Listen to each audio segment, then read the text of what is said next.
அடுத்தபடியாக கண்ணியமிக்க புரசைவாக்கம் ஜாமியா மஸ்ஜிதினுடைய தலைமை இமாம் மௌலானா மௌலவி அல்ஹாஜ் KA நிசாமுத்தீன் ஹஸ்ரத் கிபிலா அவர்கள் நமக்கு முன்னால் கருத்துரை வழங்குவார்கள்.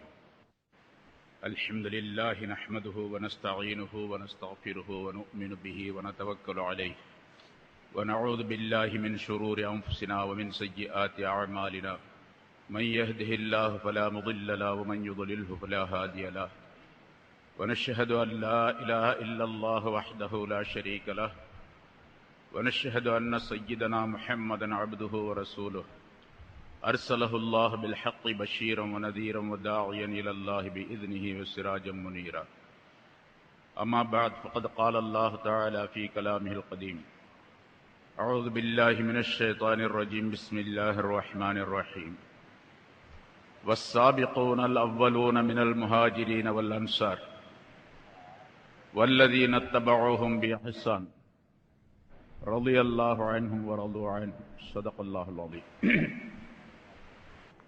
மதிப்பிற்கும் மரியாதைக்கும் உரிய இந்த மஜ்லிஸின் தலைவர் ஹஜ்ரத் அவர்களே, சங்கைக்குரிய பெரியோர்களே, சகோதரர்களே, மாணவர்களே, நேற்றைய தினத்திலிருந்து பல்வேறு விஷயங்கள் எது சம்பந்தமாக இந்த மாநாடு கூட்டப்பட்டு இருக்கின்றதோ அது தொடர்பான பல விஷயங்கள் உங்களுடைய இதயங்களிலே பதிக்கப்பட்டு இருக்கின்றன.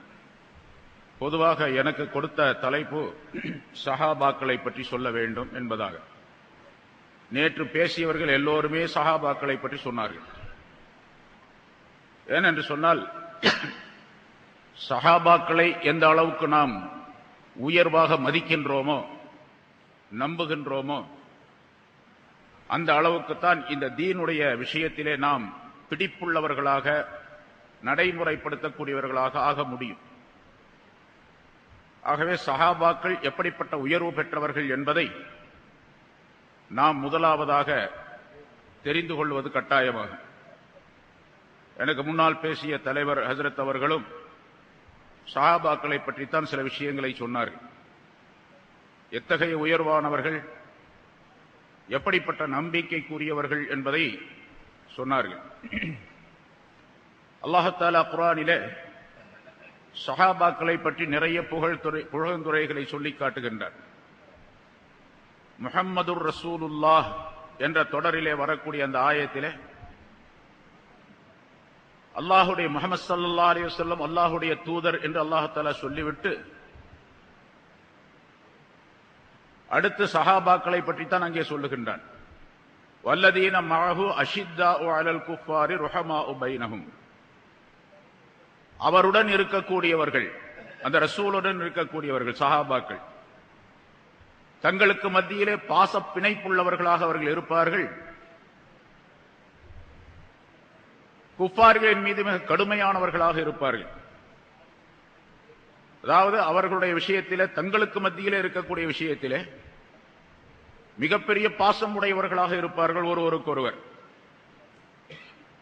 ஆனால் தீனை ஏற்றுக்கொள்ளாதவர்களுடைய விஷயத்திலே ரொம்ப கடுமையானவர்களாக இருப்பார்கள். இது அவர்களுடைய ஈமானுடைய கமாலியத்தை, பரிபூர்ண தன்மையை சொல்லி காட்டக்கூடியதாக இருக்கின்றது என்பது எல்லா உலமாக்களுடைய விளக்கமாகும். தராஹும் ருக்கான் சுஜ்ஜதா, அடுத்து அல்லாஹ் தஆலா சொல்லுகின்றான். இது அவர்களுடைய அமல்களுடைய கமாலியத்தை சொல்லி காட்டக்கூடியது. அவர்கள் பெரும்பாலான நேரங்களை பார்த்தால் தொழுது கொண்டு இருப்பார்கள். அவர்களை ருகூ செய்யக்கூடியவர்களாக, சுஜூ செய்யக்கூடியவர்களாக காணுவீர்கள் என்று சொன்னால் பெரும்பாலும் தொழுகையுடைய நிலையிலே அவர்களை காணலாம். உலகத்தினுடைய காரியங்கள் போக மீதி உள்ள நேரங்களிலெல்லாம் தொழுகையிலே ஈடுபட்டு இருப்பார்கள். பல சஹாபாக்களை பற்றியுள்ள வரலாறுகள் நமக்கு தெரியும். யப்தகூன ஃபضலன் மின் அல்லாஹ் என்ற அந்த வாசகம், அல்லாஹ்வின் புறத்திலிருந்து வரக்கூடிய அவனுடைய கருணையை அவர்கள் தேடிக்கொண்டிருப்பார்கள் என்று வரக்கூடிய அந்த வாசகம் சஹாபாக்களுடைய இஹ்லாஸை சுட்டிக்காட்டக்கூடியதாக அமைந்திருக்கின்றது. ஒரு மூமினான மனிதருக்கு நிரப்பமான மூமினாக ஆக வேண்டும் என்று சொன்னால் 3 காரியங்கள் தேவை. ஒன்று ஈமான் நிரப்பமாக இருக்க வேண்டும், இன்னொன்று அமல் இருக்க வேண்டும், மூன்றாவது அமலிலே இஹ்லாஸ் என்பது இருக்க வேண்டும். அந்த மூன்றையும் இந்த வரிகளிலே அல்லாஹ் தஆலா சுட்டி காட்டுகின்றான் சஹாபாக்களை பற்றி. அப்படிப்பட்ட உயர்வான நிறைய விஷயங்கள் அவர்கள் தௌராத்திலே அவர்களை பற்றி எப்படி சொல்லப்பட்டு இருக்கின்றது, இஞ்சியிலே அவர்களை பற்றி எப்படி சொல்லப்பட்டு இருக்கின்றது என்றெல்லாம் அந்த ஆயத்திலே தொடரிலே அல்லாஹ் தஆலா சொல்லி காட்டுகின்றான். நீண்ட விளக்கங்களுக்குரியது. சஹாபாக்கள் மிக உயர்ந்தவர்கள், அவர்கள் கட்டாயமாக அவர்களை பின்பற்ற வேண்டும் என்பதாக ரசூலுல்லாஹி ஸல்லல்லாஹு அலைஹி வஸல்லம் அவர்கள் சொல்லித் தந்த ஹதீசுகள் ஏராளமாக இருக்கின்றன. அல்லாஹ் குர்ஆனிலே இன்னும் அவருடைய ஈமானை பலப்படுத்தி சொல்லும் பொழுது அன்ஸலல்லாஹு ஸகீனத்துஹு அலா ரசூலிஹி வ அலல் முஃமினீன், அல்லாஹ் தஆலா தன்னுடைய சகீனத் என்ற அந்த நிம்மதியான ஒரு சூழ்நிலையை, மனிதனுக்கு சகீனத் என்பது கொடுக்கப்பட்டு விட்டால் அவன் மிகப்பெரிய பாக்கியம் பெற்றவனாக ஆகிவிடுகின்றான். இது உலகத்தில் எப்படி வாழ வேண்டும் என்பதை கண்டுகொள்ளக்கூடிய ஒரு அற்புதமான மனோ அறிவு அந்த மனிதனுக்கு முழுமையாக கிடைத்து விடுகின்றது. அந்த சகீனத்தை அல்லாஹ் தஆலா சொல்லுகின்றான், அன்ஸலல்லாஹு ஸகீனத்துஹு அலா ரசூலிஹி, தன்னுடைய ரசூலின் மீது அந்த சகீனத்தை இறக்கி வைத்தான். வஅலல் முஃமினீன், முஃமின்களுக்கு உறுதிப்படுத்தினான். சஹாபாக்களை பற்றி அல்லாஹ் சொல்லும் பொழுது தக்வாவுக்கு சொந்தக்காரர்களாக அவர்கள் இருக்கின்றார்கள். வகானு அஹக்க பிஹா வஅஹ்லஹா அல்ஸமஹும் கலிமத்தத் தக்வா என்ற வாசகமே சஹாபாக்களுடைய உயர்வை, அவர்களுடைய தக்வாவை சுட்டிக்காட்டுவதற்கு போதுமானது. அடுத்தும் உறுதிப்படுத்தக்கூடிய நிலையிலே அல்லாஹ் சொல்லுகின்றான், வகானு அஹக்க பிஹா வஅஹ்லஹா, அந்த தக்வாவுக்கு தகுதி பெற்றவர்களாகவும் அதற்கு உரியவர்களாகவும் அவர்கள் இருந்தார்கள் என்று அல்லாஹ் தஆலா குறிப்பிடுகின்றார்.